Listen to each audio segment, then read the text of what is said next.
UFOs, flying saucers, daylight discs, and nocturnal lights. Since the beginning of recorded history, the people of planet Earth have witnessed strange events in our skies. Ever since the first unidentified flying object was seen thousands of years ago, we've searched for an explanation, more often than not making something up to calm ourselves down. In this attempted identification, UFOs have been called messengers of God and chariots of fire. Still others insist that UFOs are extraterrestrial spacecraft from faraway planets and galaxies. With over 600,000 planets in our own Milky Way galaxy capable of sustaining life, the extraterrestrial hypothesis is the most commonly accepted theory. Admittedly, the subject of UFOs has drawn mostly scorn and ridicule from the American press, not so much a disbelief in the UFOs themselves as it is a frustration with the lunatic fringe generally associated with the UFO field, those who insist they know what UFOs are, where they come from, and what their agenda is. Whatever UFOs are, there still is no more of a case for one explanation over another until our government comes forward with the information many believe they have been sitting on since the 1930s.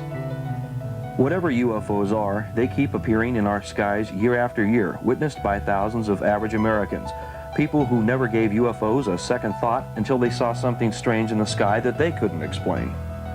In 1990 and 1991, reports of UFOs came from thousands of witnesses in the Soviet Union, Africa, Europe, Canada, Central and South America, and the United States.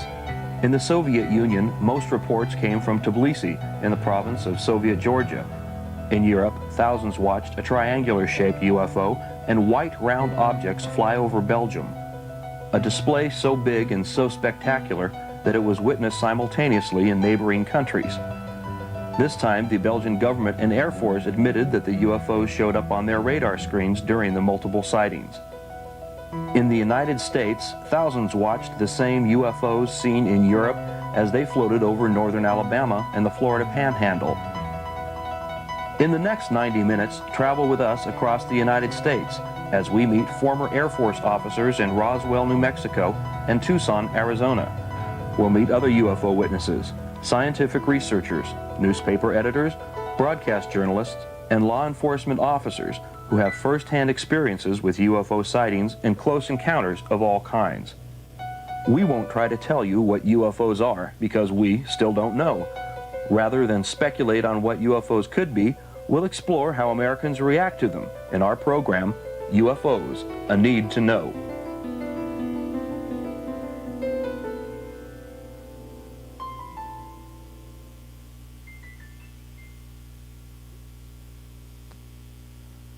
This is the town of Fife in northern Alabama, the heart of what is commonly known as the Bible Belt. The people of Fife still live the same kind of lifestyles their ancestors lived here at the turn of the century. You could say that Fife, Alabama is the most normal place you've ever seen. But what happens here after the sun goes down isn't always normal. On the evening of February 10, 1989, residents from all over the county deluged the switchboards of local law enforcement agencies. Some callers reported seeing a beautiful flying saucer rimmed by bright multicolored lights, hovering silently and flying off into the distance at a snail's pace. Others watched a large triangular object with 3 large white lights underneath.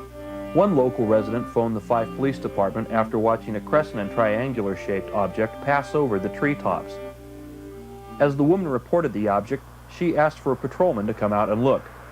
Fife Police Chief Charles Jr. Garmany and Assistant Chief Fred Works half-heartedly got into their patrol car and headed out to the community of Grove Oak, west of Fife.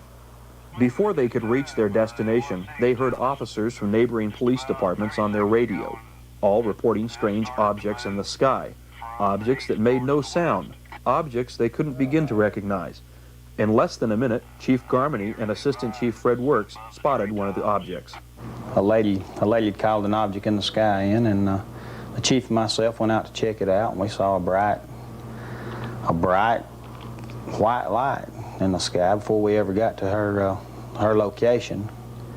And we stopped and watched it. It was like maybe 2 fingers over the horizon, over the treetop horizon, and appeared to be moving at a very slow pace. and it would get brighter and then dimmer, almost like a light turning toward you and then away from you. So we stopped the vehicle and observed it for a few minutes, just, I don't know, 2 or 3 minutes, and decided we would try to drive toward it. We radioed the town down south of us, and I believe their chief was on duty at that time, and he confirmed that he saw the object, and it appeared to have some blinking lights on it, like maybe a red and green colored lights. A police officer from Crossville radioed and said that he told us his location and said that a large object had flown over him at a fast pace, flying in a west and south direction. Well, evidently we were in the path of that object. We stopped and got out and looked back toward the east, and I saw this object coming over the treetops, and it appeared to have kind of a, I don't know, like a white lights on it. They weren't actually shining where they were real bright. You could just tell they were on it, and there was kind of a glow of the lights around it. And I told Junior, I said, there's the object he's talking about. And I said, it appears to be an airplane. And I said, well, I said, it don't look exactly like an airplane. And it kept flying toward us, and it flew right straight over our heads, and it was hard to tell what distance, you know, what height it was. Maybe, we estimated maybe 1,500 to 2,000 feet, and possibly as big as a football field. And it had three huge, like spotlights, kind of triangle shape, with the one being more toward the front. But they were not shining. They weren't shining at the ground. They were like shining back up on the craft itself. So I asked the chief, I said, cut the car engine off. And like I said, there was no other background noises. The car was dead. You know, we shut the engine down, it was dead. And here this big object come flying over, and I mean, if you put your hands up like this, that's about how big it looked to you. Bigger than a beach ball, you know. That's big or bigger. And we watched it fly over us, and then we turned, you know, no sound whatsoever. We watched it go off south and west of us. Never a sound. If we'd have been looking down at the ground, we'd have never known it was there. Fred and I pulled over on the side of the road on County Road 43 and stopped our patrol car, shut the engine off and got out. And at that time, the object came directly over our patrol car, and we were looking up underneath it. And the object appeared to me that it was some 1,000, 1,500 feet higher, had 3 real bright lights underneath it that were shining not on the ground to illuminate the ground, but shining back up underneath the craft to illuminate the craft itself. And there was some lights around what I call the face of the craft or the crown of it, whatever you may call it, appeared looking up through the glare of those other lights. Maybe green, blue, or red, or some of them might have been white. It was a large craft, and it had no sound whatsoever. It just continued didn't descend or pick up any speed or anything, just a steady speed, just right over us, and went right on out of sight. Sometime after that, now after '89, of February the 10th, we had several calls. The night of February the 10th, we had several calls, and they've been scattered reports ever since then. I had a person come in just last night. Marty Roberts in a Grove area came in, and he described this object to me and drew me a diagram of it on a paper, and it was something similar to what I had seen on February the 10th of '89. And he's seen that this past date.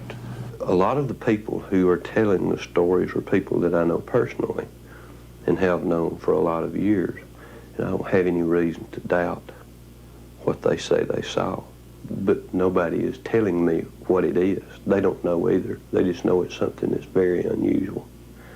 Even more compelling evidence comes from this documented case where unidentified flying objects left physical traces of their presence. I was driving home from work about 9:30 in the evening, 9:30, around that time. And approaching the road that turned off a paved road to my house, I noticed flashing lights in the distance and assumed that they were fireworks. And but was puzzled about why someone would be shooting fireworks in August. You see this at New Year's and the 4th of July, but never in August.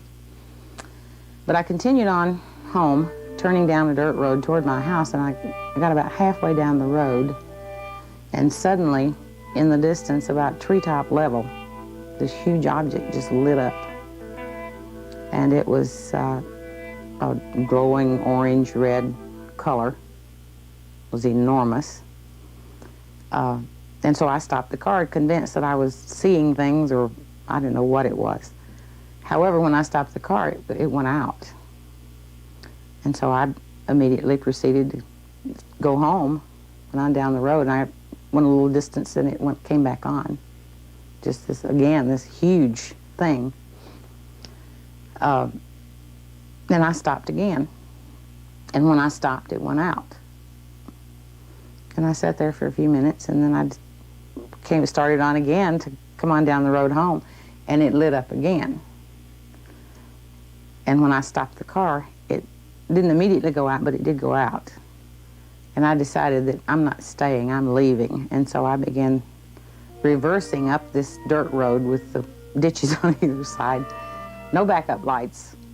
I don't really know how yet I made it without going in the ditch, but when I finally reached the paved road and turned around and then looked back, coming toward me at about power line level was an enormous, bright, bright light. The glowing object was not there any longer. It was just this really bright light, and moving very slowly in the direction that I was traveling.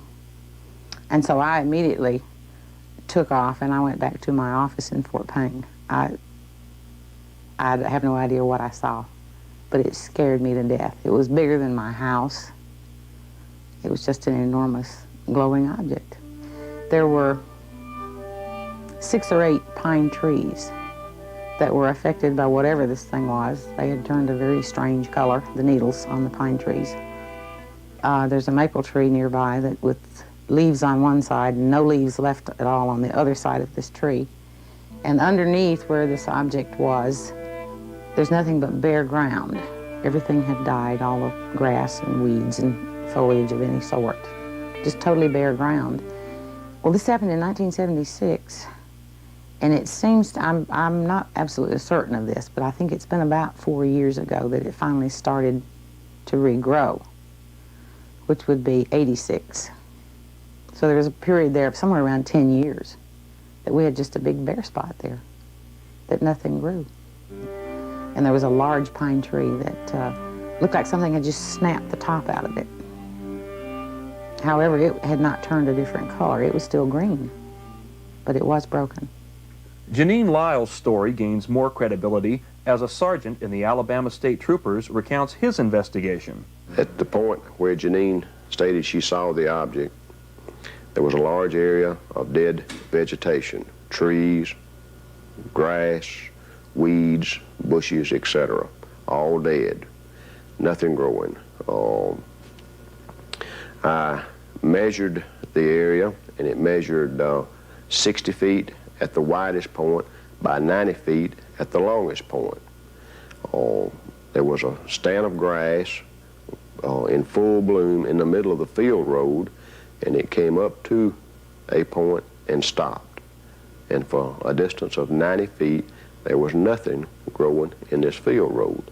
And at the end of the 90-foot span, the grass again was in full bloom. There were no bushes alive, no trees alive in this entire area.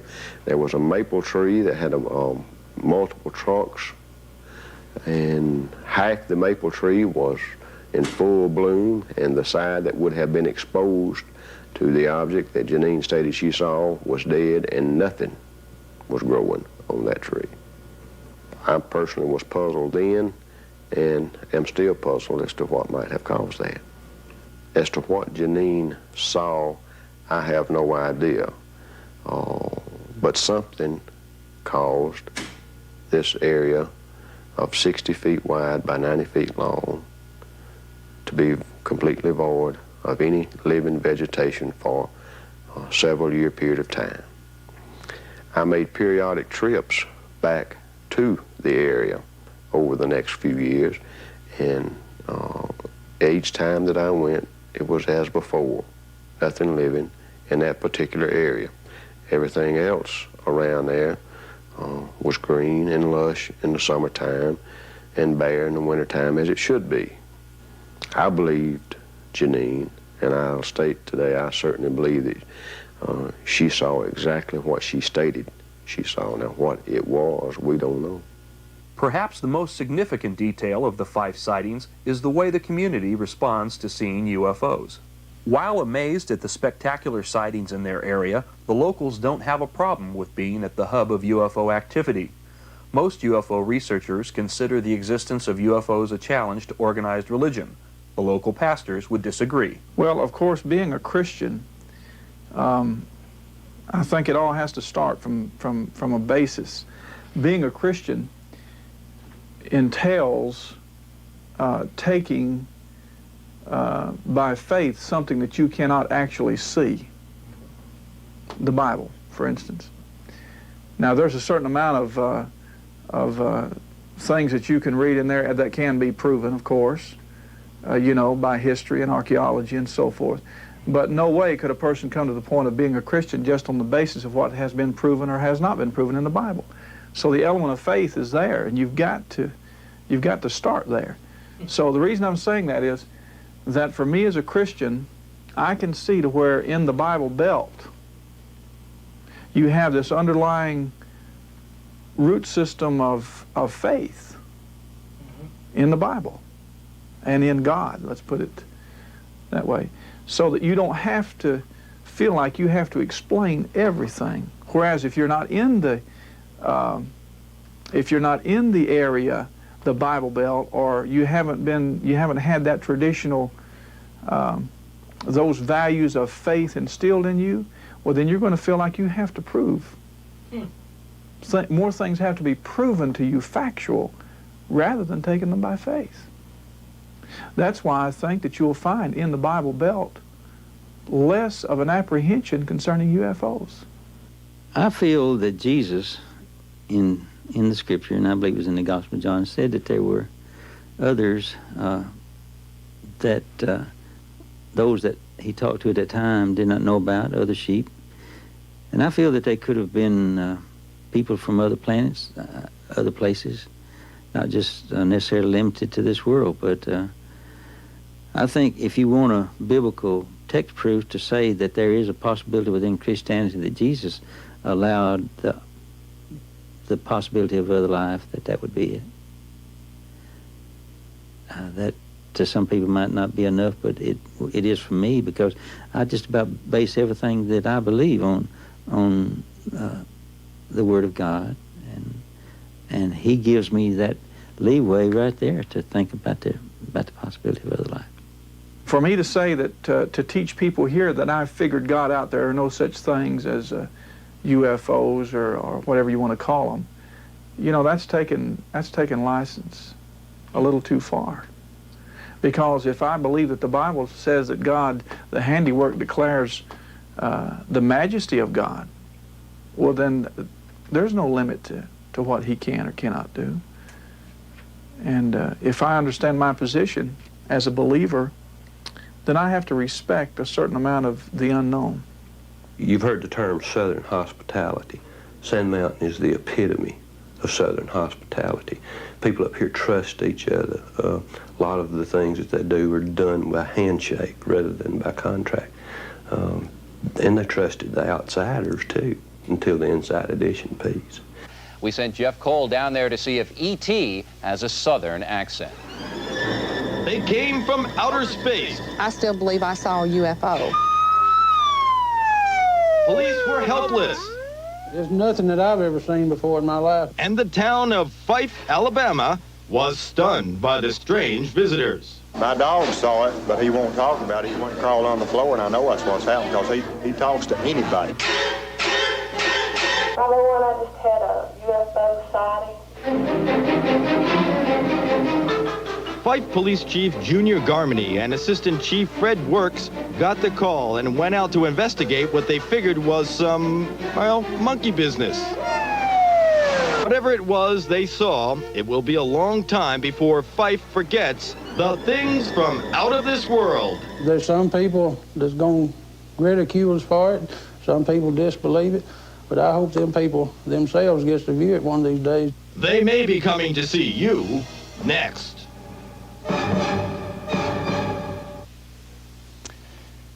There is a legitimate investigation going on down there, if you can believe it. The FAA and the Air Force are doing that investigation. And if any of you Martians are watching this broadcast, please drop by to see us and bring Elvis with you.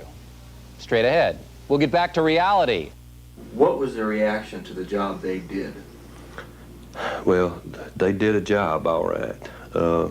They spoofed the incident. They made it to appear like a Keystone Cops kind of a program, and people up here didn't like it at all. They thought they were here in good faith, so they showed them the Southern hospitality. And when the program came out, they were incensed, not just the people in the Fife, but the people of the whole area were very, very angry at what Inside Edition did. It was ridiculous. When Inside Edition came in to do their piece, everybody was welcome. We tried to make them feel at home and to be a part of the community. But after the Inside Edition piece ran on TV, the outlook toward the media was completely different. It wasn't hostile, it's just that they didn't get any help. Help was slow in coming. You had to show good faith that what you were doing wasn't going to be like what Inside Edition did. People are still seeing things up here. They're not as frequent as they were during that time, but there are reports of seeing things in the sky almost constantly. I don't mean every day, but I mean hardly a week goes by when we don't get some reports of something in the air. The history of UFOs in America goes back to 1897, when a great airship was seen traveling coast to coast by multiple witnesses. This despite the fact that airships did not yet exist. Reports of the great airship were printed in newspapers from New York to California. More recently, the modern age of UFOs in the United States was ushered in by the Army Air Force's Air Technical Intelligence Center. Among the first Air Force officers to analyze reports of UFOs was Wendell Stevens, a retired lieutenant colonel now living in Tucson, Arizona. Colonel Stevens left the Air Force after 26 years to investigate UFOs full-time around the world. I was working in the Foreign Technology Division at Wright Field. I was a test pilot there. And all of the pilots had a desk. They had additional assignments besides their flying assignment. Mine was in the Foreign Technology Division in the Air Intelligence section, Air Technical Intelligence. It's where we analyzed technical data pertaining to engineering developments concerning aircraft discovered worldwide. It was forwarded through intelligence agencies to the United States government, and we got the aerotechnical information, and we tried to match it with other information from other sources, from other countries, trying to stay on top of the latest developments worldwide. And of course, at the same time, we were getting operational reports on strange aerial phenomena observed. During the war, this phenomena was called foo fighters. It comes from the French word for fire, fireball fighters. And all of those things were collectively called foo fighters, for lack of a better term. And we had reports from back as early as 1933 on such events observed and reported through intelligence channels. These foo fighters represented the ultimate development at the time. It was something beyond the visible capability of any country in the world to produce, as far as I could tell, from what was available to me, probably as much as anybody else in the country at the time. And my assignment took me to Anchorage, Alaska, where I went to an Army base. The Air Force had separated from the Army, and now I'm going back to an Army base. And I found that my position, initial position there, was as Assistant Base Operations Officer, which was out of my specialty. But my primary duty was to supervise a team of technical technicians from the Air Materiel Command, from my parent command, who was up there working a highly classified radar project on an unclassified weather research project. The weather research project was using the B-29s to survey the Arctic, and that was an excuse for the B-29s to go into the Arctic space and run what they called profile missions with their mission folders on potential targets. They were assigned a grid plan to be flown after that to map both photo mapping, radiation mapping, thermal mapping, magnetic mapping. We ran all kinds of maps simultaneously with equipment installed aboard the B-29s when they were prepared for these missions. Along with that was this special team that I was supervising of civilians that installed a kit of equipment aboard the airplanes, which consisted of additional cameras. It consisted of, all combat airplanes have 16mm cameras mounted in the guns.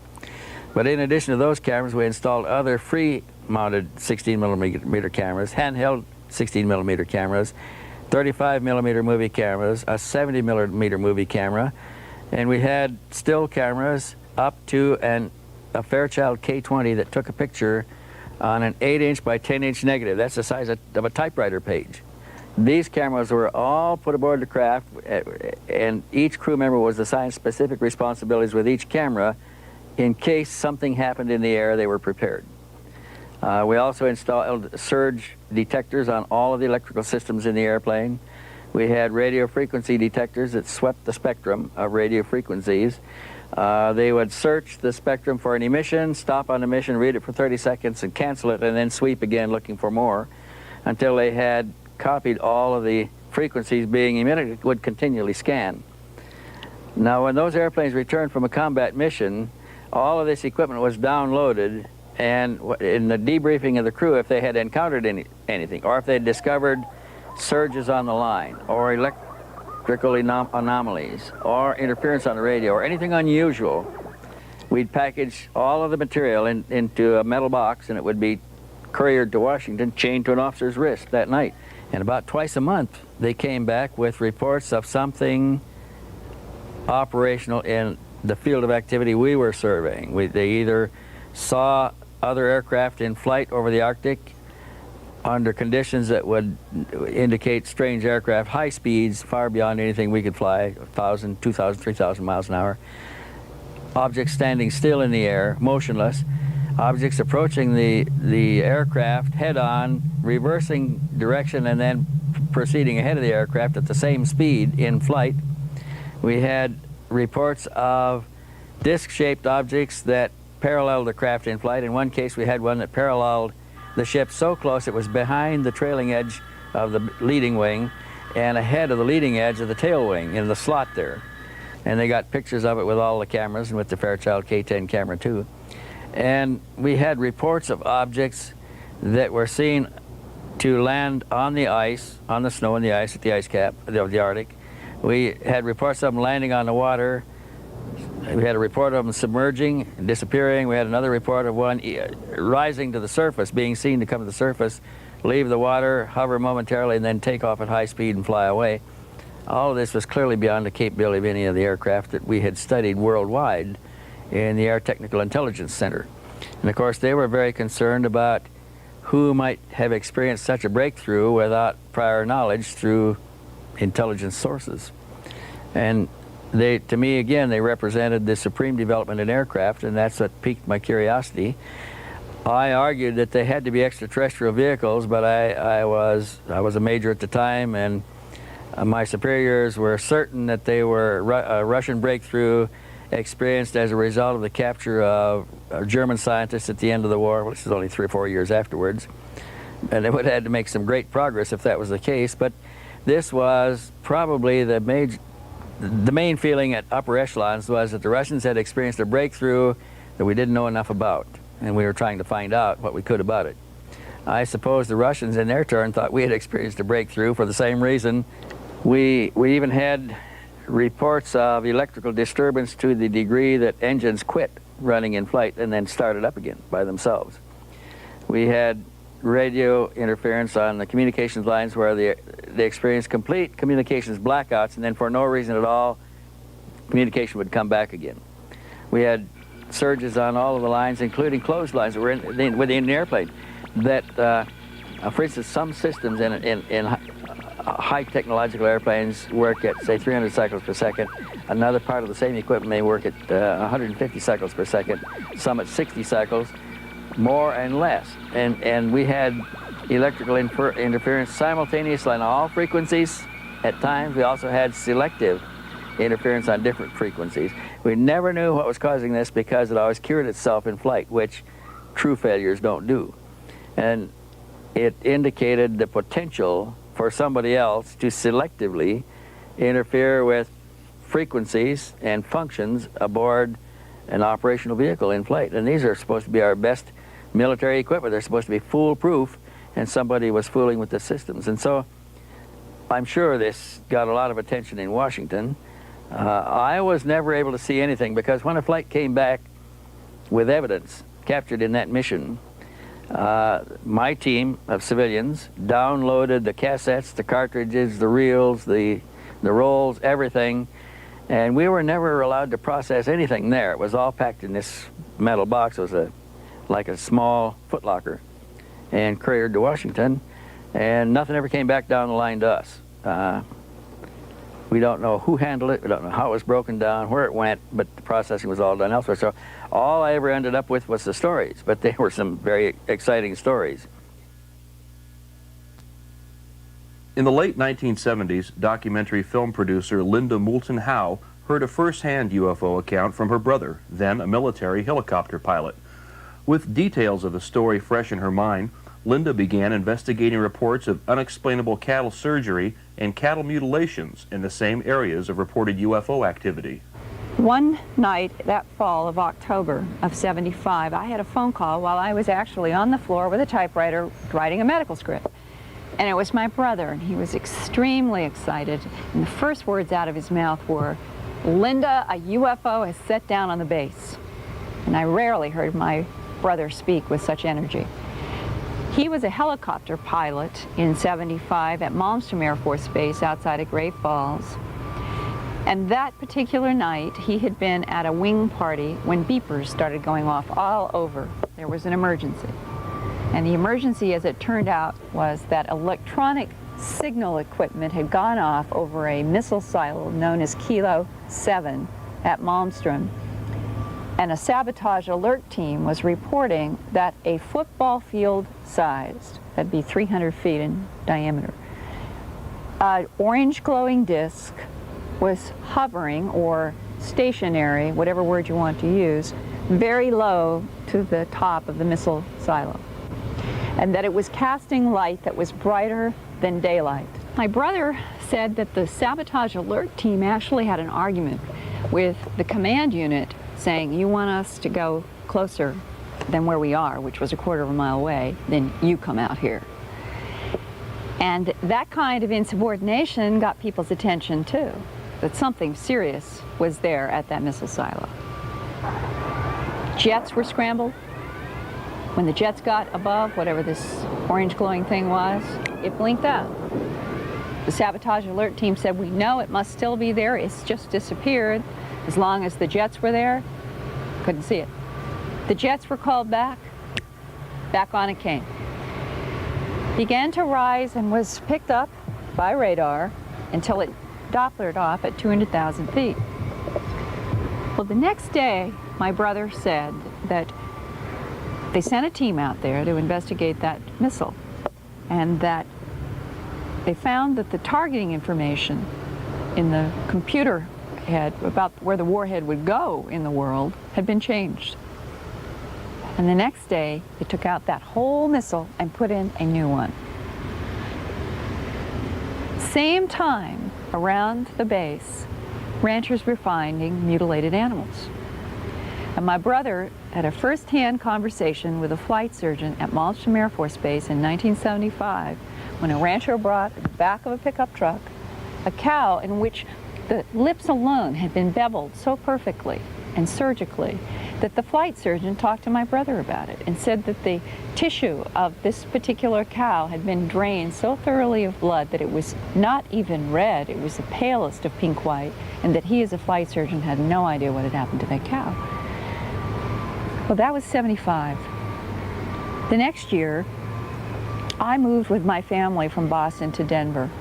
I had a little file on animal mutilations, but the truth was, I really, in my own mind, didn't have any solid connection of thought at all between the animal mutilations and what had happened at Malmstrom with that UFO. To me, in my mind, they were separate issues. I did a whole series of films and studio programs on environmental issues and was working on a program with a crew in the summer of '79.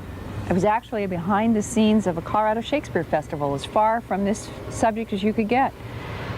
And my sound man was talking about the fact that there were mutilations happening in the West. And sure enough, I began realizing that the newspapers had more mutilation stories, and I thought, well, I've got to get to the bottom of this. When this phenomenon, the mutilation, started back in the late 60s, I know that there were people who, in the beginning, they took it seriously, even though the rest of the world was saying it might be predator and satanic cult.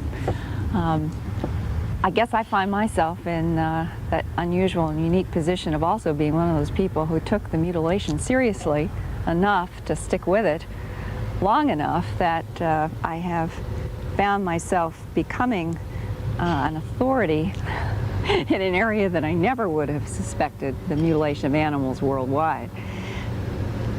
But the carcasses themselves are one of the biggest single bodies of evidence that something highly unusual is taking place on this planet. Mutilations have continued every year in my files. I first started looking into the mystery in '79 to '80 when I did the documentary A Strange Harvest. And the phenomenon was worldwide then. It remained worldwide in stories throughout the beginning of the '80s. We're now 1990. And right here in front of me, I have an article from Associated Press. Cattle mutilations, still unexplained. This is dated August 19th, 1990, Vicksburg Sunday Post, Vicksburg, Mississippi. Here is a story about 2 mutilations in a little teeny place in Mississippi called Guntown. This is 1990, this is right now. One of them, and I talk with the veterinarian, a veterinarian named McMillan in Guntown. Quote, a 500-pound heifer was found in early July with the left ear and 18 inches of skin from its left rib cage cleanly severed. Where the hide had been, a hole was bored through to the beast's heart. And the vet said that he could look right down through a hole in the rib cage and he could see a hole going through the heart. Do we have any technology that could do that kind of a... Maybe lasers. Maybe lasers. But the big question is, which contingency of the human community is going to be bothering with a calf in Guntown, Mississippi, with laser equipment that could do this?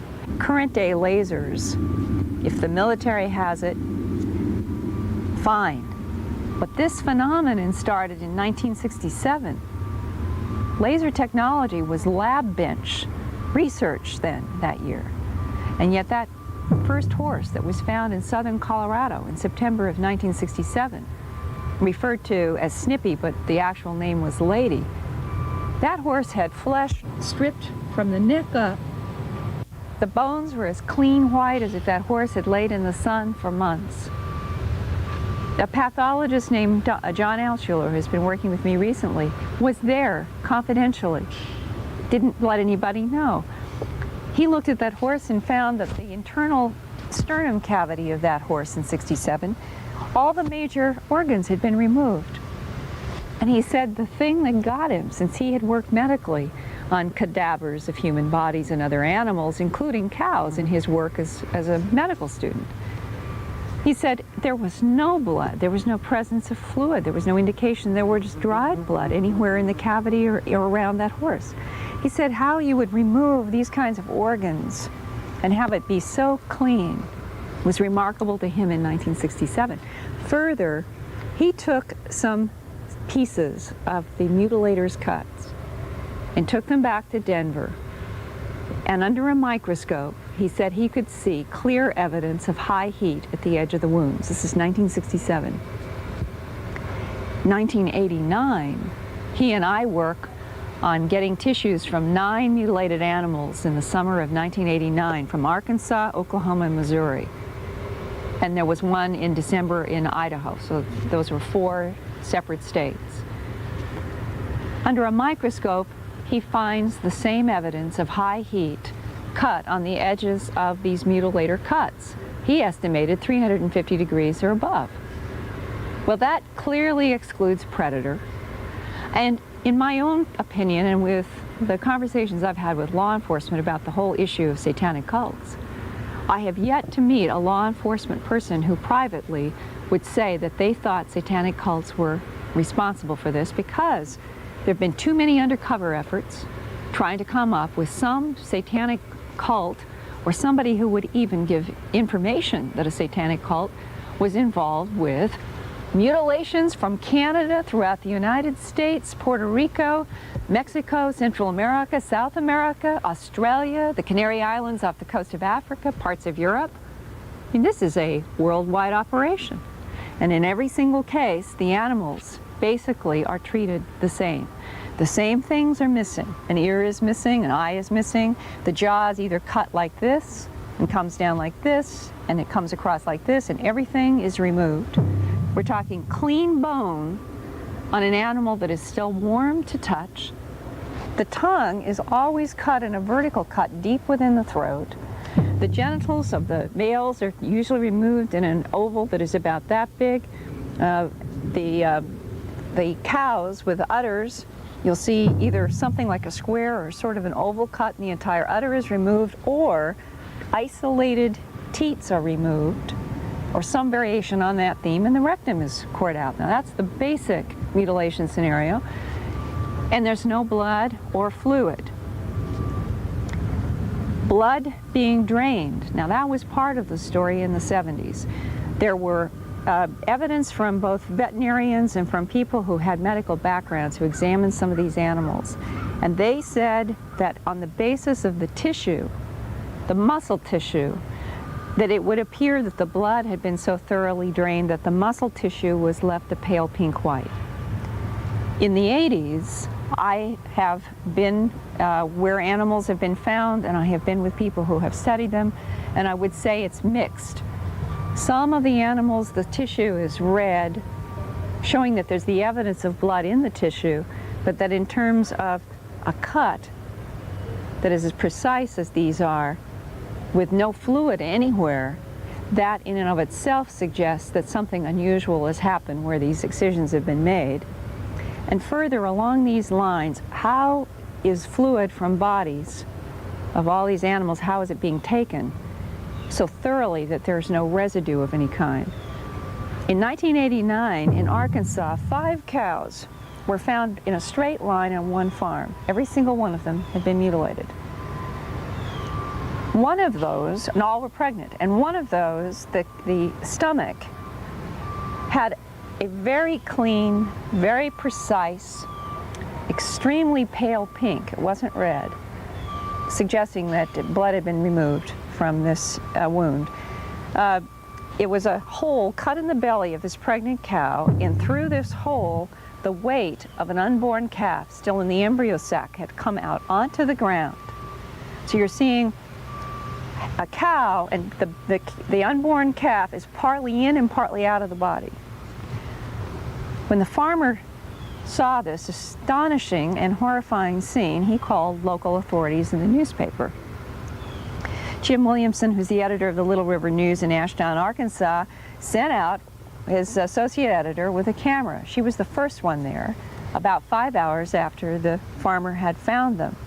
And she said that the outside of the embryo sac, the cow, the soil, everything was dry. But what really got her was that she reached down to touch this embryo sac, and she was taking pictures, And inside this sac, she could see no fluid of any kind. What evaporated the embryo fluid, also where this calf was found? Those are the kinds of questions that have puzzled a lot of people. Now it's 25 years, we're talking a quarter of a century. This phenomenon is worldwide. It's been going on for decades. There is no one who has ever been arrested. Cattle mutilations and unexplained cattle surgery continue to this day, unabated, around the world. Next up, UFOs and the Las Vegas connection. Meet George Knapp of KLAS-TV, Las Vegas. For 2 years, from 1989 through 1990, George produced several award-winning reports and full-length specials about the UFO phenomenon and those who get caught up in it. Initially optimistic that his programs would lend credibility to the topic of UFOs, his programs were seen by millions here in America and overseas. His programs, UFOs The Best Evidence, Parts 1 and 2, became a hot property on the illegal video cassette market, with more people having seen the illegally copied tapes than originally saw the programs as broadcast. After dealing with the subject of UFOs and high-visibility proponents of the Flying Saucer Society, his initial optimism has turned into pessimism after having his fill of lunatic fringe ufologists. We've all seen so many people in this field where they want to convince you you've got to believe. I'm more of the opinion you put out the information and let people make up their minds. I wrote to President Carter to ask him a couple of questions, and that's a whole other line. I never got through to him either. I wrote to virtually every NASA astronaut who has ever been associated with this phenomenon and never got a single response from any of them. You'd figure you'd at least get a form letter back, and never got anything. I wrote, I'm very disappointed with the Freedom of Information Act, how effective that is too, because I didn't get diddly out of that. Wrote to NASA knowing that they had a certain body of information. I asked for all of it. Well, here it is, here's all of it. And 6 months later, somebody else asks for all of it, and they got a lot bigger pile of all of it than I got. So I think, there's very few checks and balances on that. They give you what they want in that system. I asked for my own FBI file. I know that there is one there. I've covered the president on a number of occasions. I know there have been some background checks. I know I've been mentioned to the FBI in the course of investigating various stories here in Las Vegas in association with organized crime. They have no file on me. That was their response. Oh, yes, they do. Well, they do now. Some of the information is very disturbing. It changes the way you view things. It changes the way you look at everything once it hits you what really is going on. And I think the government could be right in a sense that if the story came out in its entirety, if the president went on television and said, they're here, we can't do anything about it, that it would shake our foundations. It would shake our belief in religion and shake our belief in government. Maybe people would stop paying their taxes because it would change the way we view everything. It's changed my life. I mean, I'm not seeing God or anything, but it's changed the way I view things. Most controversial in Knapp's UFO report was the story of this young scientist, Robert Lazar. Lazar claims that out in the Las Vegas desert, he worked on operational flying saucers at an area called Site 4. He says it's our country's #1 top secret. I had a casual meeting with Dr. Edward Teller while working at Los Alamos National Laboratory in New Mexico. He referred me, after several years, to a job out in the New Mexico desert, a place known as S4 near Area 51, where many top secret government projects had their home base, essentially. Edward Teller is the director of the program, and I think someone approved by Ed Teller, someone suggested by him, I think that carries enough weight in itself. I had a fascination with small jet engines. I had built and installed a jet engine in a little Honda Civic, a small car. It made the front page in the local Los Alamos paper, The Monitor. Coincidentally, and in fact on the back of that front page, Ed Teller was giving a lecture on SDI, and I believe that was June 1982 at Los Alamos. As I was walking up to the lecture hall, I wanted to hear what Ed Teller had to say. as I was walking up to the lecture hall, I got there relatively early, thinking there would be a fairly large turnout, and as it turned out, there wasn't. I got there about an hour and a half early, and Ed Teller is sitting outside, and he had just bought a paper out of the paper machine, and he was reading the front page, and I thought, well, what an opportunity to introduce myself. I can say, well, I'm the guy you're reading about, I always wanted to meet you, so on and so forth, just to get into some small talk. We talked for a little bit. He seemed interested in some things I had to say, and really just wanted to hear his viewpoints on certain things, and we had a cup of coffee together and a donut down at the cafeteria.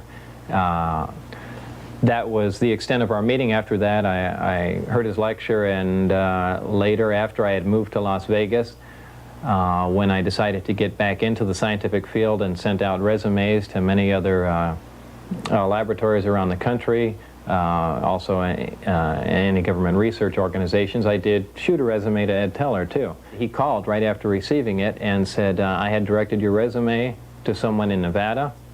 It's a highly classified project, and they'll be requesting an interview. Within 20 minutes, the phone rang. That was the request for the interview. So obviously, Ed Teller gave it more than a nudge. It was more like a directive that this person will be interviewed for this particular job, and that's the bottom line. So yeah, he did get me into the program. In early 1989, I was already in the program and working at a slow pace, because at the same time I had to go through an extensive security investigation that was like no other I had been through before. I had Q clearance from Los Alamos, and this was something far above it, which I was told was 38 levels above Q clearance. It required an executive order to be signed at that time. At that time, that executive order was signed by Ronald Reagan. The program, I was only in the program for a short time, however. I think that lasted all the way till April 1989, when we finally parted ways, and there's a whole story behind that. Initially, during the interviews, it was never specifically stated, hey Bob, we're going to be working on flying saucers or alien craft recovered from crashes or recovered from wherever. The job title was a senior staff physicist. I was to be working on advanced propulsion techniques. Certainly when I made a few trips out there, began reading briefings, things dealing with the origin of the craft, the race or the type of aliens that piloted the craft, specifics on what these looked like, what their physical structure was from autopsy reports, things of this sort. Seeing the hardware, I realized that this is not a research effort, that this is back engineering, and that we have the device, the craft itself, and we are working backwards to find out how it works. They have the finished product and really want to find out the manufacturing technique, the basic physics in it, and it became very obvious what we're working on. But it was strange that even up till the very end, really no words were said about what was going on. The time I saw the craft, large disc flying saucer, typical flying saucer,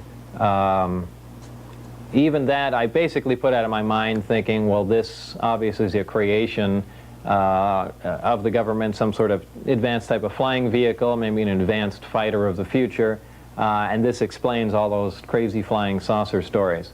People just seeing tests of this craft. The real striking part was when I saw the interior of the craft and noticing that the seats and everything were extremely small, obviously made for a small creature or children. Obviously they wouldn't let children in there, but that was before I got heavy into it to see that we're talking about strange languages and things and technology that doesn't even exist, and so on and so forth. The information concerning the craft itself, just the hardware, is very compartmentalized. There's a group that deals with specifics on the navigational equipment, the specifics on the metallurgy of the craft, and the specifics on the propulsion and power system of the craft, which is what my group worked on. That in itself created a focal point for our research and looking into what we were dealing with. So I, in a short amount of time, because that was all we had to look at, really gained quite a bit of information on how things operated. Of course, verifying the employment there is somewhat difficult. Los Alamos denies I've ever worked there, as does Kirkmeyer, even the subcontractor for Los Alamos. which is interesting. We went back and were able to dig up an inter-lab directory phone book with my name in it. Certainly I got some of my colleagues from Los Alamos to verify that I worked there, but for the most part, Los Alamos has kept everything pretty quiet and even denies that I ever lived in the town, though I'm known by many people in the town and many of the people I worked with, supervisors, so on and so forth.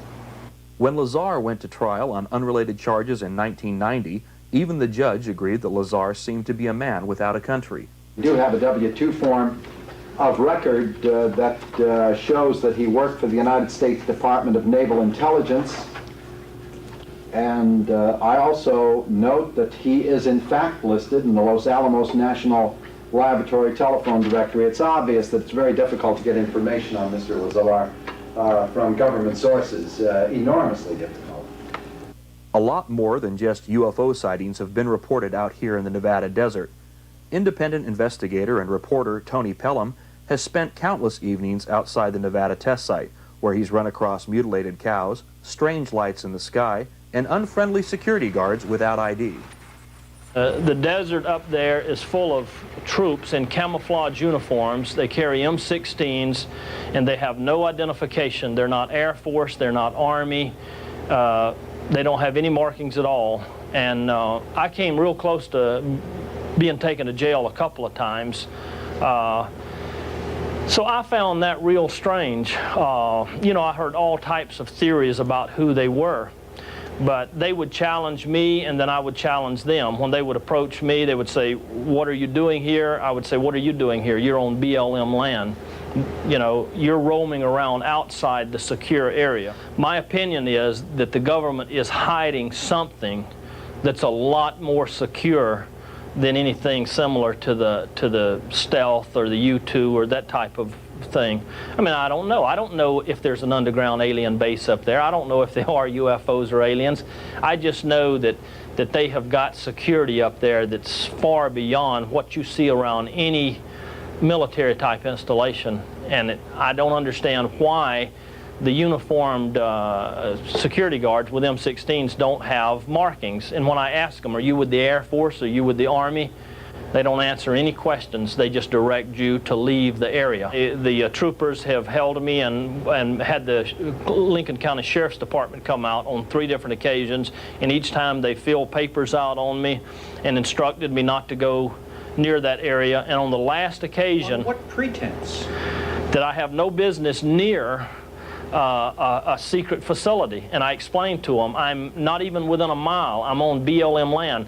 So several months ago, about 6 months ago, I went up and I just went near the Medlin Ranch, and I spotted one of the blazers, but I went nowhere near the fences. I've never crossed the line. I've only gone near it sometimes.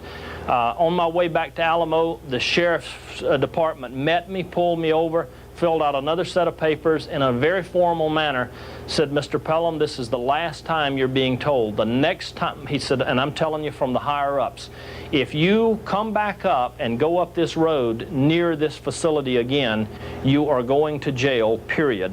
On one particular occasion, I had some bizarre experiences of lights seeming to be at a great distance and then just in a matter of seconds being right at me. But I have never gone on camera or ever come back to George Knapp or anybody and claimed to have seen a UFO. I don't know what I saw that night. Shortly after that, as I started back, a blazer came in front of me from a side road, and the camouflage uniformed troopers stepped out with their M16s, and they asked me what was I doing coming from a secure military installation. And I said, "I'm not coming from this." I said, "I'm sitting out here in the desert." And he said, "What are you doing?" And I says, "I'm watching the strange lights." And he said, "Strange lights? What lights? We didn't see any lights." I went north of Las Vegas, just above Alamo, in the area known as Area 51, north of there, and I crisscrossed a lot of ranches all through Lincoln County and up in Whitebine County, and I found a number of dead cattle Some of them I believe to be mutilated of the same fashion that was shown in Linda Howe's book, The Strange Harvest. I'm satisfied that I personally saw some mutilated carcasses, certainly that look identical to some of the ones that Linda Howe showed in The Strange Harvest from back during the 70s. And you obviously talked to these ranchers also. Right, and on when one particular case, when my son and I found a black and white bull that had all the classic signs of the stripped away lower jaw, one ear, and the rectum cord out, and the carcass had not been touched by any coyotes or anything. There were no tracks around it. When I went and approached the ranchers about it, they just rode away, the group that were there, and I asked a couple of other neighboring ranchers, and they says, oh yeah, somebody drove by and shot that bull, and it laid out there. Which I don't buy that at all. It was a mutilated cow. When I actually looked over the sheriff's records and would talk with people who had held prominent positions in those counties off the record, they told me that from their own experience of investigating these fresh kills, that they personally believed that it was done by something from outside this planet. They say absolutely they don't believe it was coyotes or any type of animal, and there was no tracks. There was just no way anybody could have gotten into the area and done this type of mutilation without being seen by somebody or caught, or at least they would have left some tracks.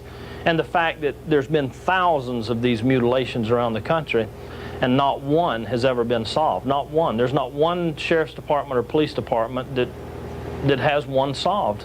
And so, like I say, these people that hold positions in the community, they don't want to go on a TV camera and say, yeah, I think it was done by some type of aliens. But off the camera, they say that they believe, because at the same time, the strange lights and the number of supposedly alleged UFO sightings in the area, that there's some connection between the mutilation of the cows and the strange lights in the sky. And all I was trying to do was either prove or disprove that that was going on. And to my satisfaction, I believe that the cows are being mutilated by something that nobody that I know of has explained satisfactorily how it's being done. In July of 1947, the world's first story of a crashed flying saucer came out of Roswell, New Mexico.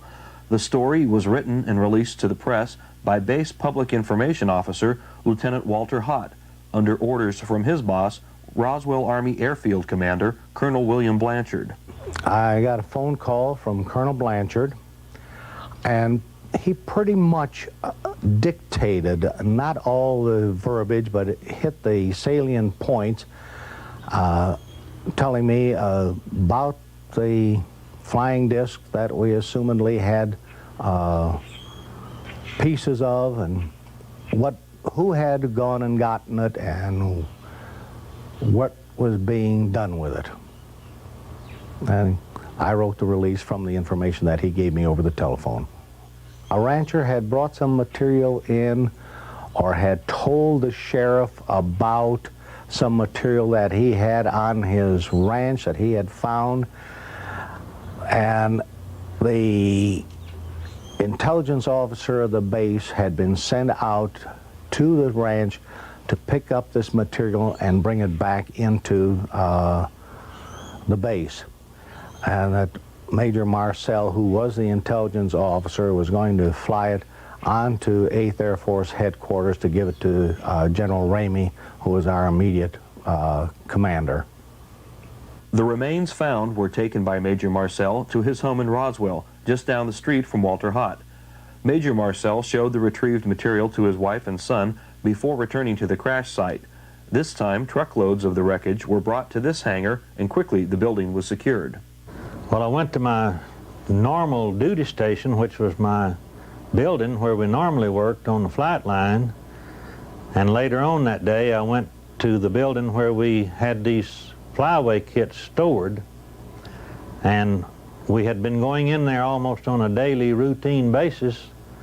And that particular day, there was an armed guard at the building, and we could not get in. What was in that building or why we couldn't get in, it was never explained to us, but we couldn't get in the building that we had normally been going into on a daily or 2 or 3 times a week basis. We all had top secret clearance because we were atomic outfit, and we had all the necessary credentials to do everything that we did on the base, but we couldn't go in that building anymore that day. In recent years, many new witnesses have come forward with more details of the UFO crash of 1947. Among them are several neighbors of rancher Mac Brazel, who remember Mac coming by their homes to show them pieces of the strange material he found in the Corona Desert. In 1947, I think it was about the 1st of July, and he came over with some something that looked like wood that he had found on the ranch and wanted us to go look at it. And we didn't have the time or means to go do it, and we talked him into taking it to Roswell and showing them down there, and they brought him back to find where it was at, and then took him back down there and kept him several days in Roswell while they cleaned up everything. And when he came back, he said they told him it was a weather balloon if he ever found another, and he wouldn't report it.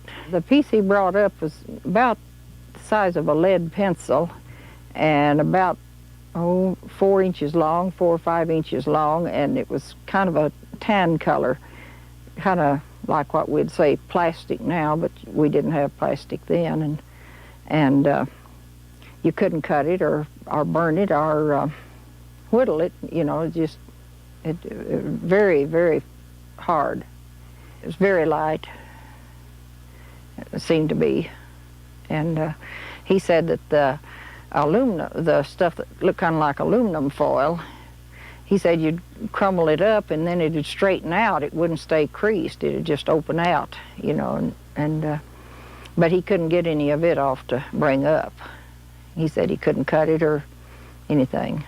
We told him it was probably a UFO or a flying saucer, and we'd heard there's a reward out for it, and go down and collect it. So, you know, we thought maybe he would. I guess I told him not to say anything. I don't know. But he didn't. He just said if he ever found anything else, they wouldn't find out about it. So I guess he was a little upset about him keeping him. Neighbor Marianne Strickland also remembers a visit by her friend, the rancher Mac Brazel. He came by after this incident, and he had been humiliated and detained for several days, and he was a reliable, solid person, dependable, and he was, I think, anxious to square himself with his neighbors when he came by. I mean, to assure them that what he did was on the up and up. He came to the corral. Mac was living alone at this ranch where he was the manager. His wife lived in Alamogordo. And Mac would come and visit with the men in the family. He came into the house once in a while, not too often. And the time that he brought the sample of what he had picked up, he was at the corral. My daughter and 2 sons and husband were at the corral, and they saw it. My daughter says that it could be crumpled up and straightened right back out. He was telling my family about how badly the Army people had treated him down here. And it amounted to humiliation and detention when there wasn't any good reason. He had come in good faith. And they didn't accept it that way, or didn't appear to.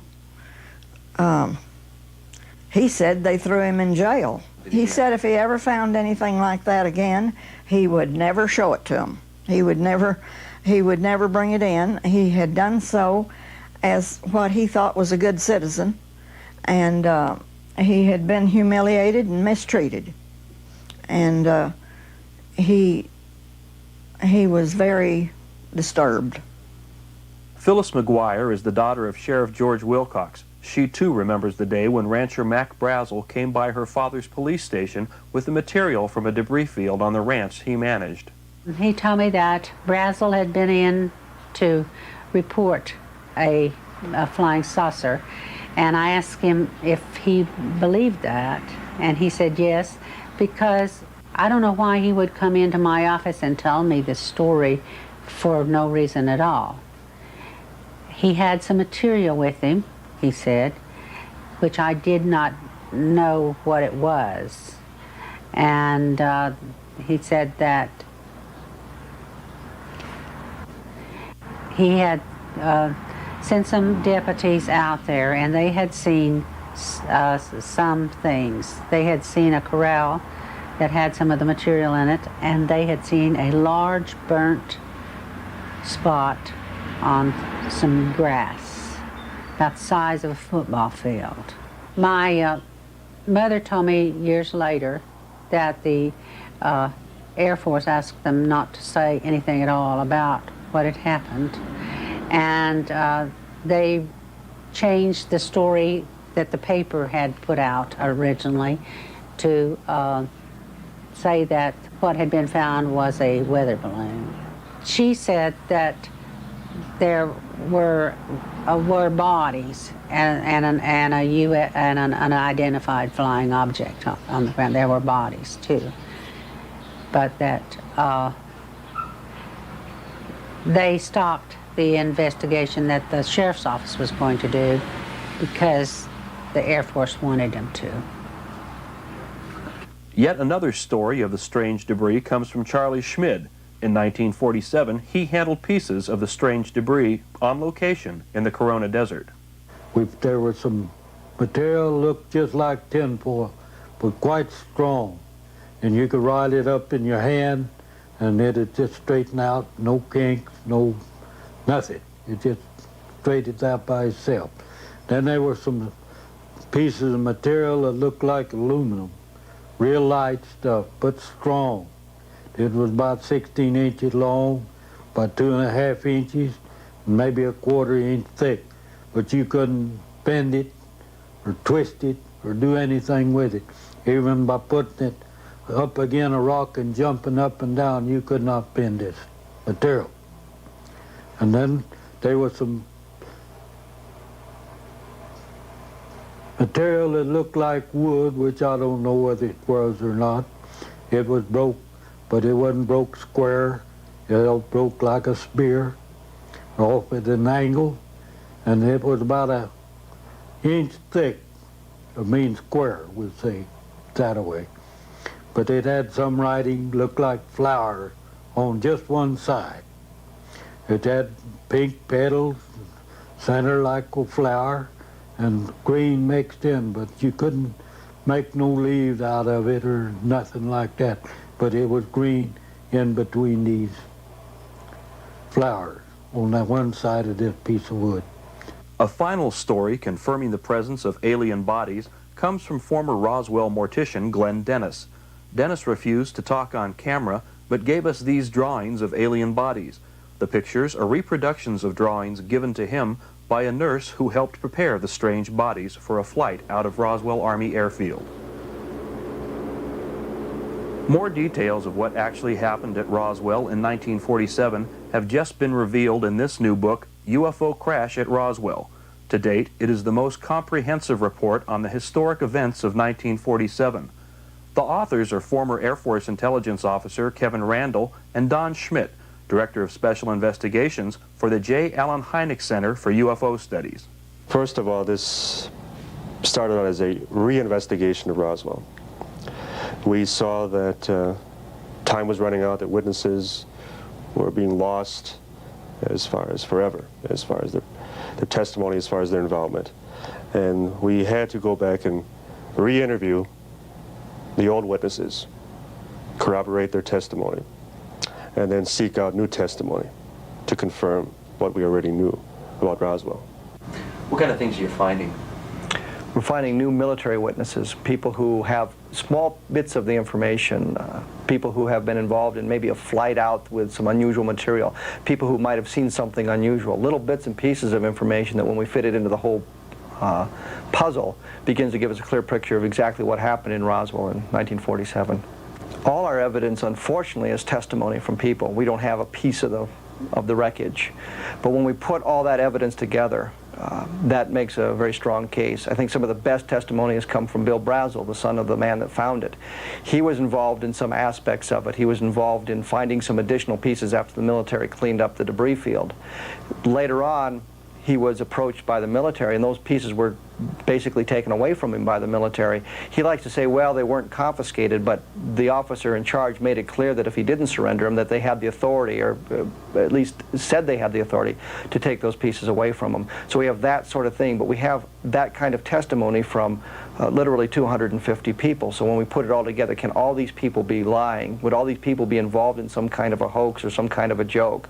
And what would be the motivation for it? Nobody's getting paid for any of this sort of thing. And why would the wife of one of the men that was involved in flying the bodies out of Roswell, suddenly when we get to the point where we've identified that her husband was a member of the 509th Bomb Group and he was involved in this, suddenly tell us that she couldn't talk about it, she didn't want to talk about it, and hang up the phone on us if there was nothing to it? And what did her husband tell her before he passed away? So we've got that sort of thing going for us, and I think that's the body of the testimony, the body of the evidence that we have. The wealth of testimony, the video depositions, the sworn affidavits, the deathbed statements that we have, the 24 FOIA requests, Freedom of Information Act requests, concerning specific details about this experience, all paint a picture that I defy anyone to come up with a conventional explanation with proof. Among the first investigating the Roswell crash and retrieval was nuclear physicist Stanton Friedman. Currently combining talents with aviation writer Don Berliner, they too are releasing a new book with other details on the events of 1947. The case that at least one, more likely two, flying saucers were recovered in the central New Mexico, if you will, complete with alien bodies. It's far better than the case against most convicted criminals. You go to a court of law with this, you'd have no trouble convincing a jury that indeed, now you don't have every little detail, as you never do, even in a criminal case, but we certainly have enough to establish that a saucer crashed, at least one, probably two, that the United States government, agencies of the United States government, recovered the wreckage and the remains of alien bodies, that they proceeded on with that, just as you'd expect them to try to figure out more of the information, and covered it up very effectively, and probably quite appropriately at the time. That's easy to establish. The real bottom line is that this is probably the most significant event of this century, maybe this millennium. I mean, something that proves to us that we're not alone in the universe, and maybe our views about ourselves are a little bit strange, not in accordance with reality, is going to have an impact on religion, on politics, on technology, on our own psychology. This is a truly earth-shaking event. The Roswell crash and retrieval are now virtually proven. Between Randall and Schmidt and Friedman and Berliner, hundreds of testimonial affidavits, deathbed statements, and videotaped depositions have now been collected. You can read them all in their respective books. The people coming forward with this information are among the most level-headed and patriotic of American citizens. It only remains for our government to tell us the truth, all of the truth, about the Roswell crash and retrieval of 1947. When we come back, we'll look at one of the most controversial aspects of the UFO phenomenon, witness claims of alien abduction. One of the most controversial aspects of the UFO phenomenon and its effect on our society are claims of interaction with UFO occupants and tales of being abducted by aliens. Perhaps the most convincing testimony comes from Travis Walton of Snowflake, Arizona. This was November 5th, 1975. I was working with a crew of men in the woods, and we left the area. We'd worked late that night. It was getting dark, and as we were leaving down this dirt road way back in the woods, we saw a large glowing object near the road. Well, we stopped the truck, and I got out, went up to it for a closer look. I thought that this thing was just going to shoot right off, and then, you know, I hurried towards it thinking, you know, it'll be gone before I even get close enough to see it that well. But it didn't leave. It started to move, and the sound got louder. So I jumped down behind the end of a log there, and I decided I better get out of there. And I raised up, turned to go, and at that instant I just felt a numbing shock. I blacked out. Men in the truck said they saw a beam of energy come out of the craft and hit me in the upper body, knocked me through the air. When I regained consciousness, I was on board the craft, apparently. I came to kind of slowly.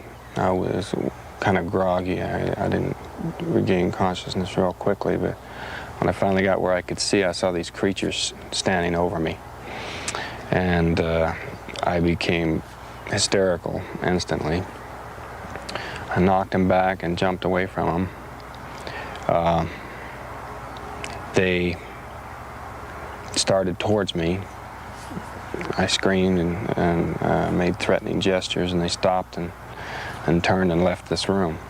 They had gone to the right, so I ran down to the left. It was down a curving hallway.